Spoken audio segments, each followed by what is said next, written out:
30 seconds and counting. 25 seconds and counting. We are still go. 20 seconds. Guidance alert. The guidance system now going internal. 15, 14, 13, 12, 11, 10, 9, 8. Ignition sequence start. 5, 4, 3, 2, 1.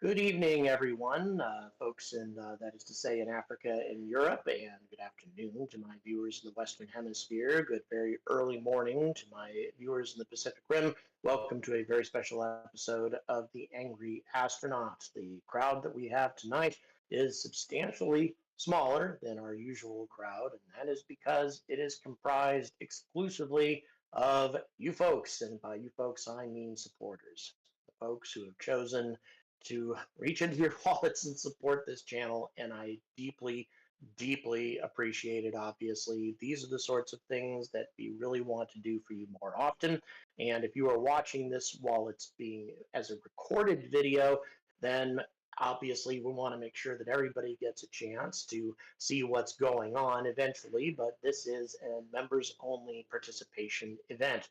And what that means is folks are joining me here in the Discord server, in our Discord audience, and they will have an opportunity to raise their hands, ask questions, or make comments, whatever they would like to do. If you would like instead, if you are part of the chat group that's watching this as a YouTube member, you can feel free to ask questions there instead.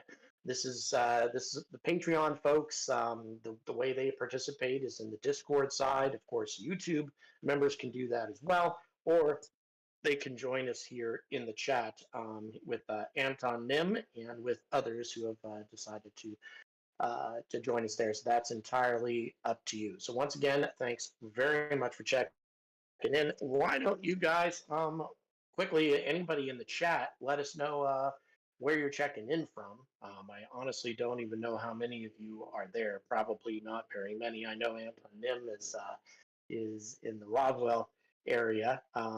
So in any event, I know that we probably won't have a whole lot of people who are going to be reporting on where they are. I do know that some of you, we've got some folks from Virginia, got folks from Georgia, got a fellow in Ireland. So I'm just talking to the folks that who I recognize, people I've spoken to in the past. We've got Ohio and Four Marks, UK, another UK. We have Birmingham, UK. Thank you very much for joining us here this evening. We have München, Deutschland, or München, depending on where in Germany you live. That's Munich, by the way. We have Kent in the UK, and Yorkshire, and Clifton, Ireland. Hello, Damien. So yeah, fantastic to have you all joining us here today. So once again, this is a open discussion. Oh, here's a question: who designed the Starship Size Matters T-shirts? He's going to be ordering 2 very soon. Well, thank you, Anton. Really appreciate that. That was actually designed by Nick Henning in conjunction with Darth Rust, who handles most of our thumbnails. But Nick Henning is the digital artist who created the Starship image, that amazing Starship liftoff image, and he also created the SLS image also. And right now, as of the last time I checked, we're still neck and neck on the, on the numbers of t-shirts that have been bought in this particular race. And for those of you who aren't familiar with that, we have a race between SLS and Starship. Vote for your favorite super rocket by buying a shirt, and whoever wins will get something made about their favorite rocket. We'll get a video made about their favorite rocket, and also one random viewer from the winning team will receive a one-of-a-kind Neutron, Rocket Lab Neutron shirt. And it's a one-of-a-kind design. You'll be the only one to receive that item, and that also was created by Nick Hay. Okay, let's get another. Any other questions? And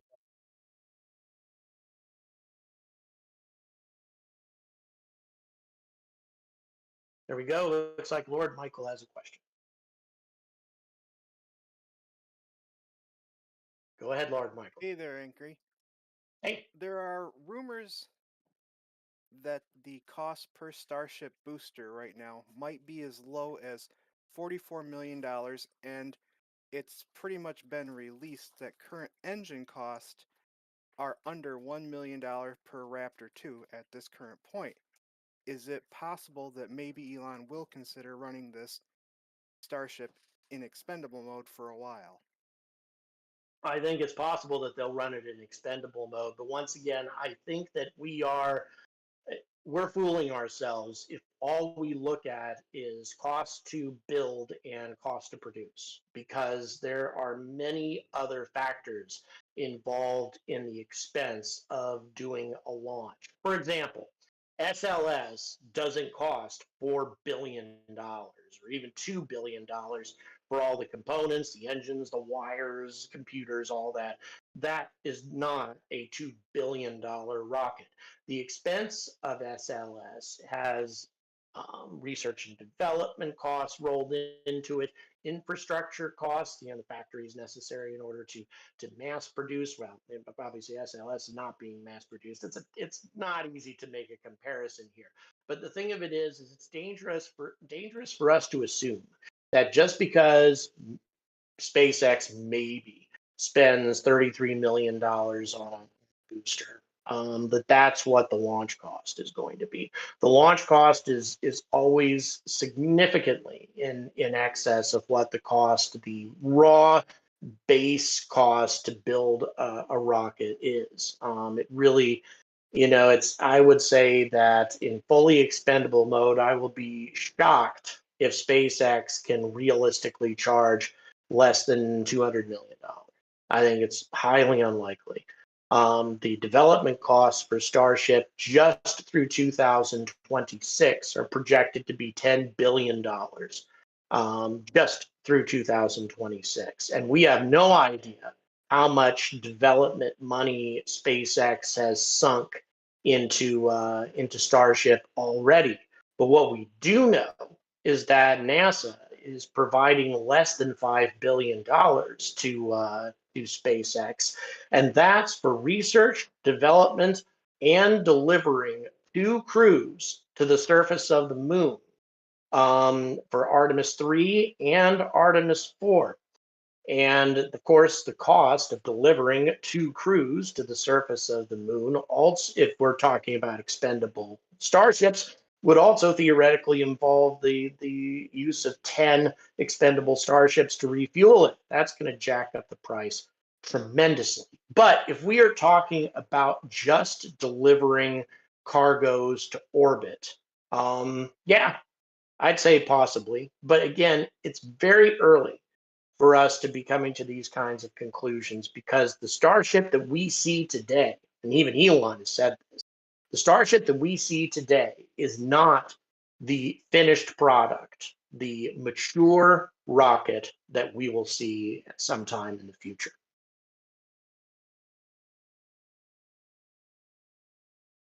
Let me see if we've got a question here in the chat real quick.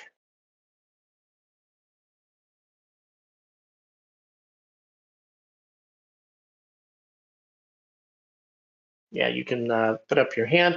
And Michael makes a good point, by the way. Manufacturing development costs, though substantial, do not compare to the potential long-term operational costs. Yeah, it's just it's very pricey. And one of the things, and of course, this is no excuse. I mean, SLS is just a total money pit. But one of the justifications that they always use is, well, we're only launching the doggone thing once a year. If we had more SLSs, then the price per rocket would be substantially less.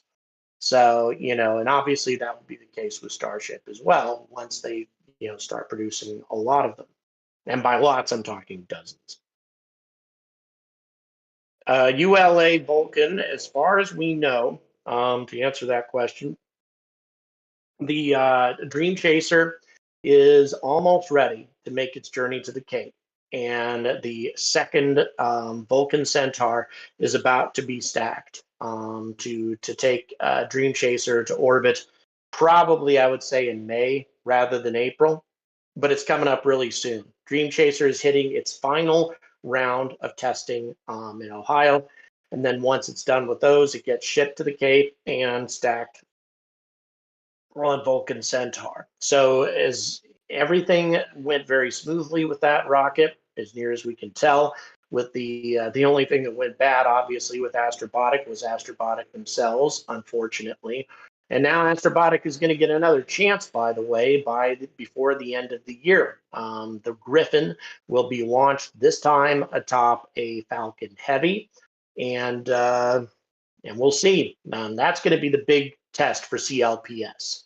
If Griffin is successful, then CLPS as a program, in my opinion, will be saved. If Griffin fails also, that is such an important mission. I think CLPS will be in serious trouble, and they'll have to reconsider. Thanks very much, by the way, for the folks who enjoyed the European updates. Yeah, Dream Chaser, very, very exciting. The next Vulcan, it may actually be earlier. It could be in June, but it could also be sooner. It all depends on when Dream Chaser is ready. Because keep in mind, the Dream Chaser mission is the #2 mission for Vulcan Centaur. Any other hands going up? Oh, hey, Mike. Yeah, was now questioning whether the next commercial resupply will be launched from LC-39 or platform 4 of Lab 40. Honestly, I'm afraid I don't know about that commercial resupply. Now, also, we need to keep in mind that Dream Chaser is taking up a commercial resupply as well. It's not just a dummy payload that it's bringing up to the ISS. They're actually loading a fair amount of mission critical equipment on Dream Chaser. They seem to have a high degree of confidence that this spacecraft is going to be successful. So this resupply mission may be a little different than some of the others because they're splitting those supplies up and adding more supplies onto the Dream Chaser, which is an interesting development. A little bit about upcoming interviews, the orbital cleanup people. Yes, I actually have that video almost completely edited, and I'll be releasing it within either tonight or early tomorrow morning. And that includes a company called Space Solar that has a contract with the UK Space Agency to build a test orbital solar power satellite. And they are actually doing a demonstration of the technology in April. And I've been invited to film that demonstration. John, thank you so much for the tenor. Really appreciate it. So we got that's one, and then the other one, the orbital cleanup people, is ClearSpace, and ClearSpace granted me an interview on the fly just at Spacecom, and I was really happy that they did that. And yeah, there's going to be some their satellite and what it's capable of, and their plans for cleaning up low Earth orbit are very exciting as well. Andrew, go ahead, please. You know what's going on with Orbital Reef and Sierra Space and the Dream Chaser? Yeah, I mean that's a whole big question, but it seems like there are major relational relationship issues there that are not being resolved or made public? Got any idea? Yeah. Well, the problem is Blue Origin remains the most secretive spaceflight company there is. I mean, that continues to be a problem.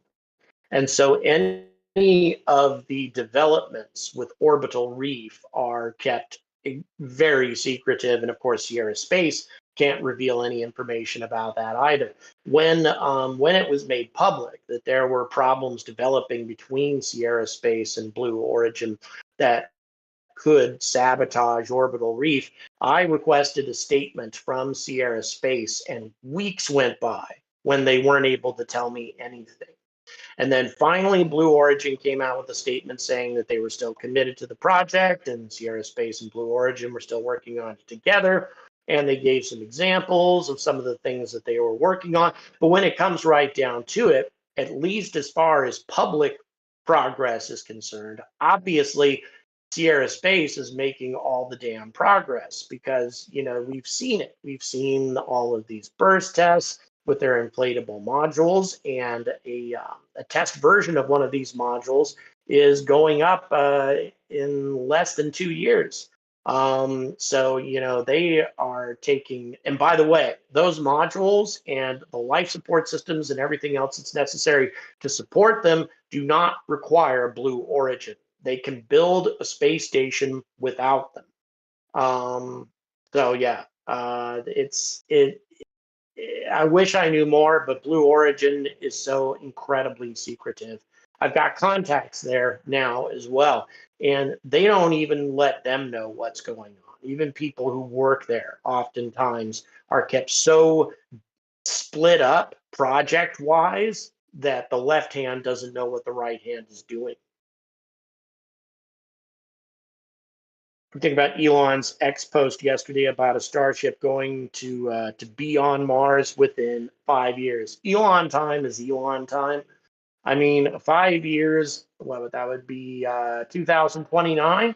Yeah, maybe. Actually, I'm not saying that's beyond the realm of possibility, because after all, SpaceX has a contract with NASA to put human beings on the moon by September of 2026, which absolutely isn't going to happen, but they have a contract to do it. And if Starship can make it to the moon, Starship can make it to Mars too. I mean, really, aside from the time necessary to get the ship from here to there really is no difference. What will get Starship to the moon will also get Starship to Mars. So an unmanned Starship on Mars by 2029, yeah, I would actually say that that's very possible. Do we have any other questions from the audience? And by the way, it doesn't even have to be a question. It can be a statement as well. Blue Origin, what's the timeline for New Glenn? Also, Starliner thoughts. Well, the timeline for New Glenn is they're planning on launching it in the summer. I doubt that they will. As we have seen in Centaur and just about any rocket, it takes a while for these things. Things crop up, problems crop up.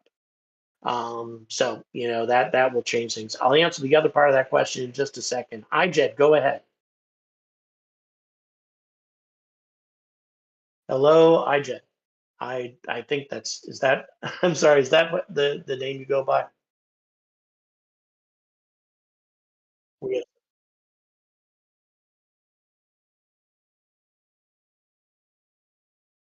IJet is it's audio issues I think have cropped up. By the way, a lot of these folks, we talk every Sunday before the live stream. If you are a member and part of the Discord server, feel free to drop by 30 minutes prior to broadcast, and I'll be happy to talk to you. That's a benefit that members get every Sunday. Although, as I say, talking to me is a dubious benefit at best, in my opinion, but some people like it. Starliner thoughts. To get the other part of it, Starliner they're going to have to prove that that's a safe ship to me, and I think to NASA and to everybody else. That ship has gone through so many issues during its development, and some of these issues simply cannot be fixed. From an aerodynamic standpoint, Starliner is not as safe as Crew Dragon. That's one of the reasons why Vulcan Centaur has that aerodynamic skirt modification added on to the Centaur. Well, not Vulcan Centaur, I'm sorry, the Atlas V and its Centaur 3 upper stage. That aerodynamic skirt is added to the Centaur 3 in order to provide the necessary aerodynamic stability, because Starliner didn't do well in the wind tunnel. So, I mean, it's since it has those issues already, and that's just one of so many. I'm deeply concerned about that. Go ahead, Mike.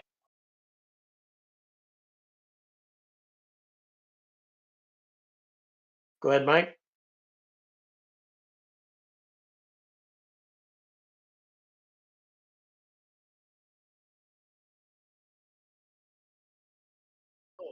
Here I am. I'm here. There we go. There we go. Yeah, Mike. I'm here. Um, with the with the mishap of IFC3, is there any information from FAA as to how long this mitigation investigation will take, and how soon they may be able to launch again? Unfortunately, no. All the FAA, I mean, I was very pleased that the FAA responded as rapidly as they did. Wicked, thank you so much for the $10 Canadian there. Really appreciate that. And I'll get to your question in a second.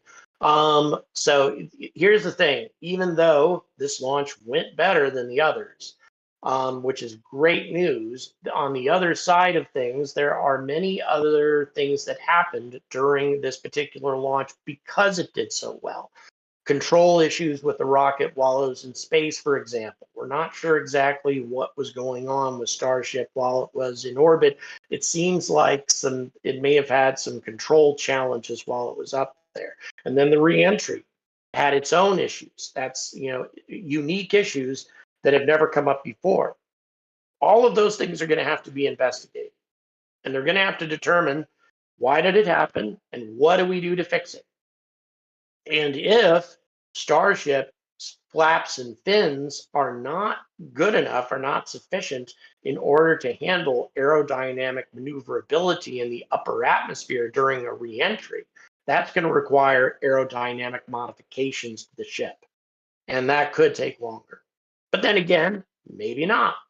So, it could be a very swift process as well. Wicked, $10 can thank you so much for your support. When Pulsar Fusion is ready to launch when is Pulsar Fusion ready? If they assign a launch area in the UK, they haven't established any sort of decisions on launch, but they are looking to have a demonstration within the next 4 years, 2028, if I remember correctly. I mean, really soon. And by the way, they just got another £1 million from the UK Space Agency to continue pushing forward with their research. And for those of you who are not familiar, Pulsar Fusion is developing a nuclear drive, a nuclear propulsion system that is unique. They call it fusion, and it sort of is, but not entirely. It doesn't use fusion as a power source. Instead, it uses the plasma created by a fusion reaction as a propellant. And that's actually simpler than trying to use it as a power source. Anyway, they have a new vacuum chamber, and now they need to upgrade it. They need an even further upgrade and to do the experiments that they want, and they need to have it done in 3 months in order to stay on target with their timetable. And so I talked to their CEO, and he is desperately looking for somebody to build him that vacuum chamber in 3 months. He's got the money, he just doesn't have anybody to do it. At least not yet, not when I talked. Hi, Jed, I guess you have your hand up.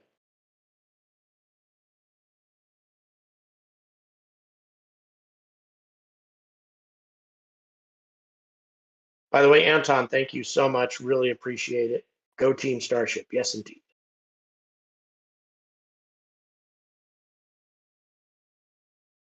John had a statement, and I agree with that. That we need more screen time with women involved with STEM. Yeah, it's and that's just an issue that my daughter talks about with some frequency. There just isn't enough interest. Hello, traveler. Back at you, Stockholm, Sweden. I'm hoping to come to Sweden sometime soon. There's a lot of exciting stuff happening there as well. Feel free to ask your questions, comments, whatever, either in the chat if you're able to. Go ahead, Andrew. So you were talking about RFA. Do you have any idea when they're going to do the first launch at Saxo? Yes, it looks like it's going to be this summer, probably June, July. They were originally looking at April or so, but it looks like it's been balanced forward. RFA 1 is not quite ready. They're going to have it stacked within the next 30 to 60 days, is what I was told. Of course, you may have seen my interview with Rocket Factory Augsburg. That, of course, is the first launch from Saxo board. And hopefully, if we're lucky, the first vertical launch from Western Europe that actually reaches orbit. We'll see if they can pull that off.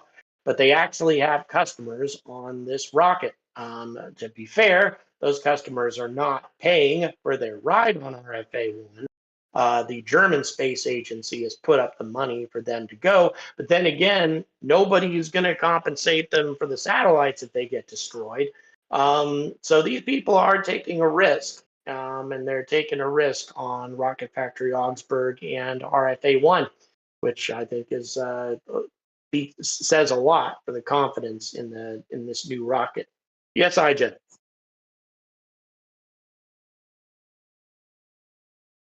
You got some audio yet, IJ?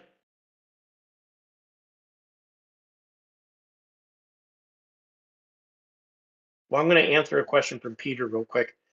How many test flights of Starship are planned before they send up Lunar Starship? Unfortunately, Peter, we've got no information on that. And honestly, I don't think even SpaceX knows that. They will have as many test flights of Starship as they need in order to make sure that it is a safe human-rated vehicle before they're going to. And that's going to be a lot of testing, let me tell you. So in any event, that's, it's, I'd love to be able to give you a harder answer than that, but even Elon Musk doesn't know. I'm confident Elon Musk has no idea. It's, it obviously, the more you accomplish in each flight, the fewer tests it's going to require in order to get there. Is one of the reason I was really hoping, just so you know, I was really hoping that my video, my analysis, was going to be praising the fact that Starship had a flawless test flight, and so with no mishaps, and they were going to be able to just go forward with another test flight almost immediately. That's what I was hoping, but unfortunately that didn't happen. Carl, guten Abend. Go ahead. Guten Abend. Doesn't Lunar Starship need a fuel depot in orbit before it is going to go anywhere? Well,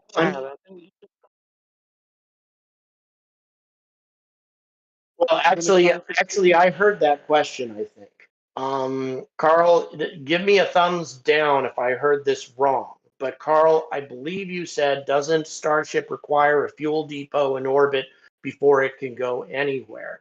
Yeah, unless we're talking about low Earth orbit deployment of satellites and such, absolutely it does. However, in my opinion, they have a prototype for a fuel depot already built. I really think that at least one of those starships that they have with no fins or flaps out at Boca Chica is intended to be a fuel depot or something similar to it. So I don't think that the fuel depot is going to be radically different than a starship with no flaps and fins and just big fuel tanks. I really think that that's the only function that they will serve, and hopefully they already have a prototype for the depot already built. Damien, thanks for joining us. Hi, good evening. How's my audio working? Sounds great. Okay, cool, good stuff, thanks. Somebody mentioned just before you went live there, I think it was Mikey MC, about a Portuguese launch site on the south of Portugal. Do you have any knowledge about that, or is that the same one that Spain have, which is right next door to the Portuguese border on the south of Spain? I wonder, would that be the same one? That's a very good question, and one that I'm afraid I don't know the answer to, and one that I'm going to find out about. I hadn't heard about a Portuguese spaceport, but nevertheless, it wouldn't surprise me. Well, Spain in general, and I don't know about Portugal, but Spain is working very hard on developing micro launchers right now, and they're doing it out of the public eye. There really isn't a whole lot of coverage. Almost all of their launch coverage is in Spanish. And so, they just haven't attracted as much media attention, but they are working very hard on building a micro launcher capable of delivering small sats and CubeSats, that sort of thing, to orbit. They're making very good progress with all of that. Very excited to see what they got coming up next. So yeah, we'll see. But I'll check with that. Rodney, thank you so much for the $10 New Zealand. Really, really appreciate your support. Thank you. I'm sorry, what was that, Aaron?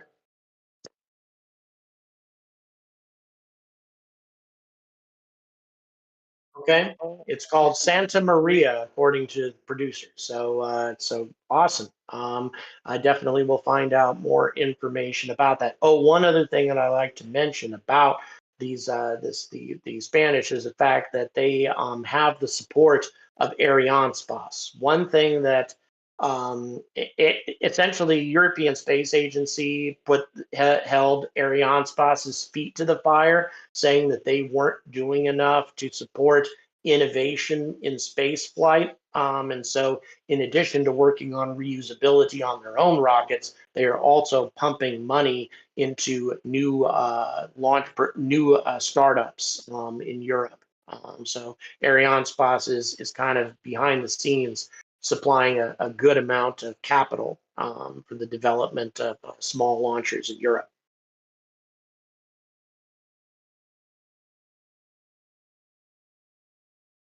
And we got time for a few more questions. It's just been a great experience. I really need to do this more often. I'm sorry that I haven't recently, because you guys have been just contributing fantastically tonight. It's been a great live stream.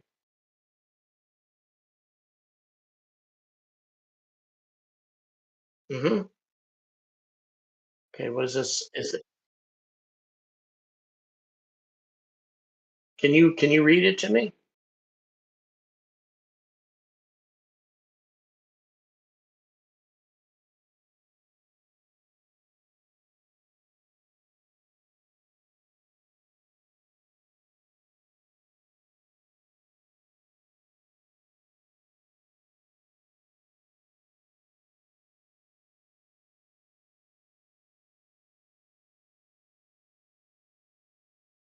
Yeah,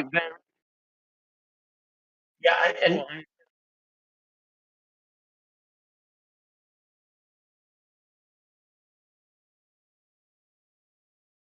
so yeah. First of all, I agree. I think that SpaceX's progress with Starship has been very impressive. I know my videos may not sound like that, because I have been critical. The thing of it is, the reason I've been critical is not because I think SpaceX is doing a poor job.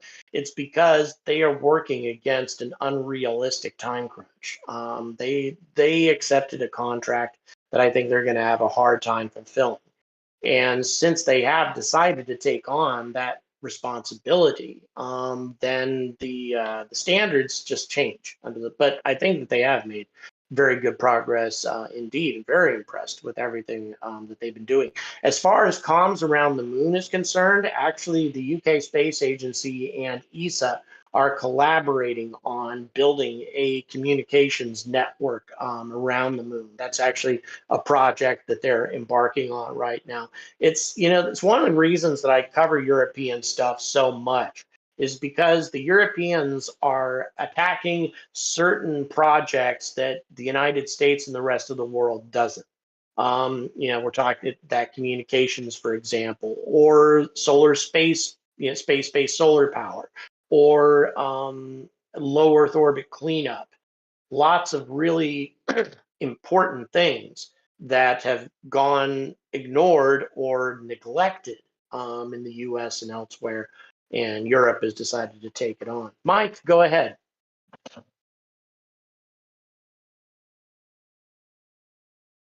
Good evening, Mike. Yes, I just want to tell everyone happy St. Patrick's Day for all the Irish and the Scots. Have a good day today. All right. I know it's late there, but just wanted to mention that to everyone. Indeed, happy St. Patrick's Day, Damien, and everybody else in Ireland. My daughter was actually born on St. Patrick's Day. So, of course, my complaint always was from the day that she was born that she's going to have 2 reasons to drink on her birthday.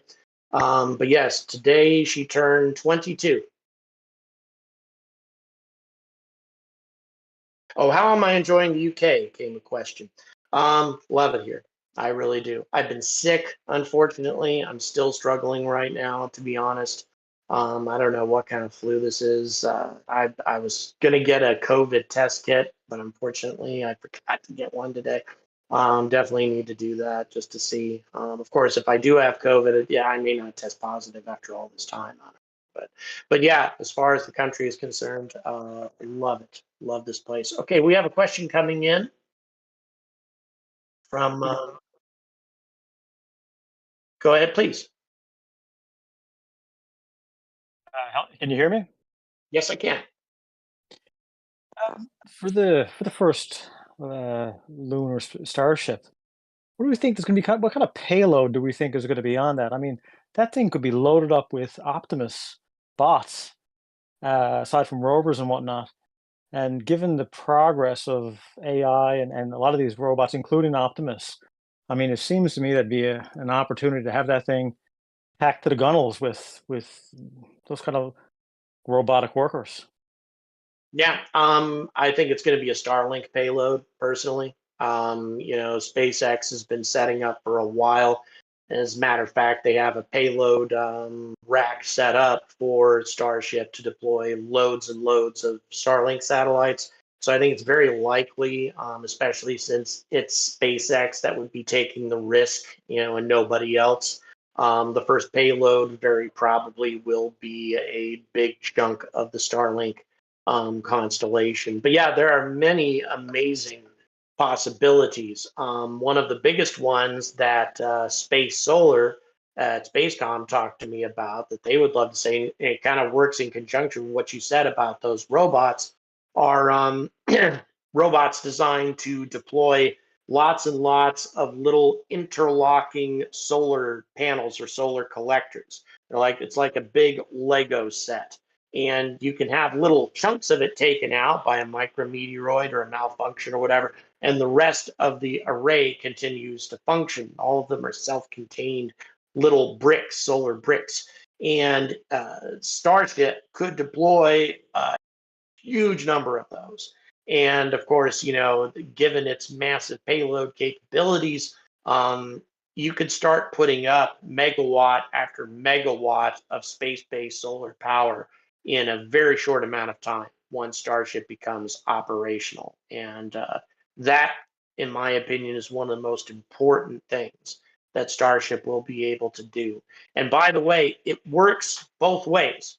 Space-based solar power can also work in terms of redirecting power elsewhere. So let's say, for example, you have a huge just a conventional solar array on Earth, or a nuclear power plant, or something else. It can transmit that power to orbit via microwave, and then that microwave can in turn be rebroadcasted to another location somewhere else on the planet where they don't have easy access to power. So space-based solar power or space-based power plants in general could really transform the future of our civilization. And Starship is the vehicle that's going to make that possible. Ted, do we have volume? Hope so.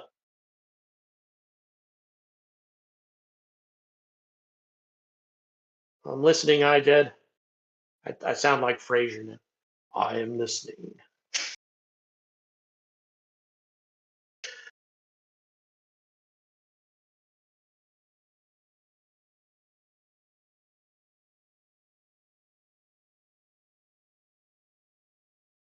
All right, guys. Well, I'm going to take a few more questions here, and then we'll need to wrap it up. But go ahead, Lord Mike.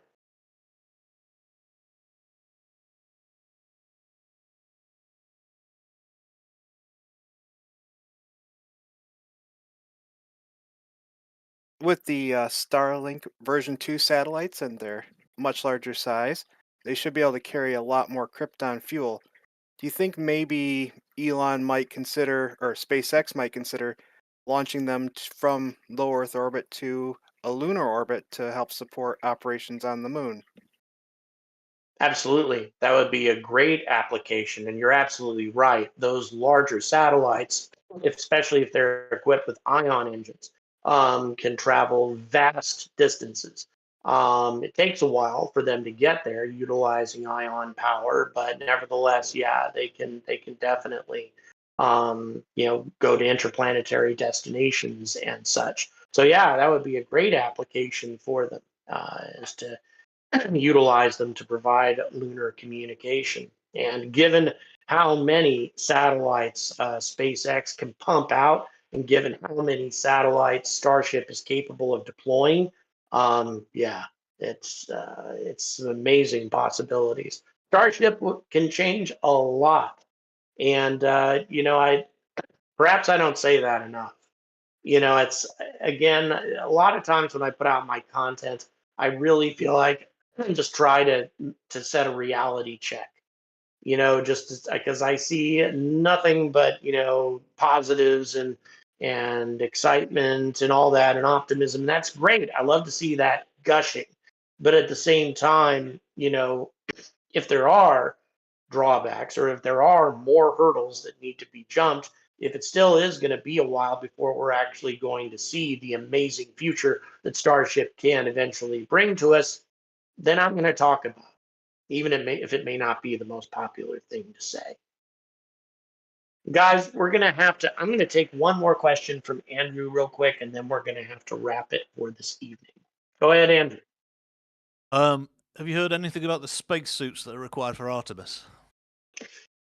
I wish I had heard more about them. Obviously, both Collins Aerospace and Axiom are working very hard on getting those completed. The latest news that we've gotten, and this is one of the reasons why September 2026 became a new date for Artemis 3, is because of delays with the spacesuits. However, Axiom has a contract, and they've expressed confidence that they will have their spacesuits ready by September of 2026. They'll be ready to put astronauts on the moon in their spacesuits by 2026. And I think SpaceX has become aware recently of just how hard it is to make spacesuits that are rated for the hostile environment of interplanetary space. It is, just trying to take care of what is a lot simpler task, doing a private spacewalk out of Crew Dragon. So yeah, it's a tough job indeed, but awesome stuff coming from Axiom. And if they say it'll be ready by September of 2026, I actually feel pretty optimistic about that. John, thank you so much. Good Lord. Thank you so much for that amazing super chat at the 11th hour on this. So in any event, guys, once again, I really appreciate you joining us here this evening. I'm glad I was able to hang in there. Like I say, still struggling to talk and such with this nasty flu or whatever the heck it is. But I do feel like I'm on the mend.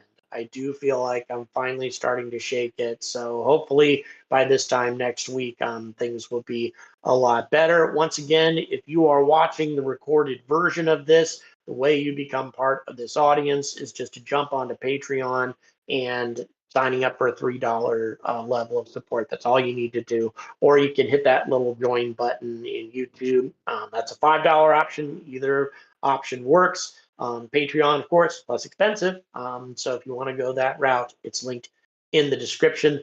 And to all my fantastic supporters who have been here this evening, this has been a great experience, one that I intend to repeat here in the near future. So until next time, guys, I urge all of you to stay angry about space.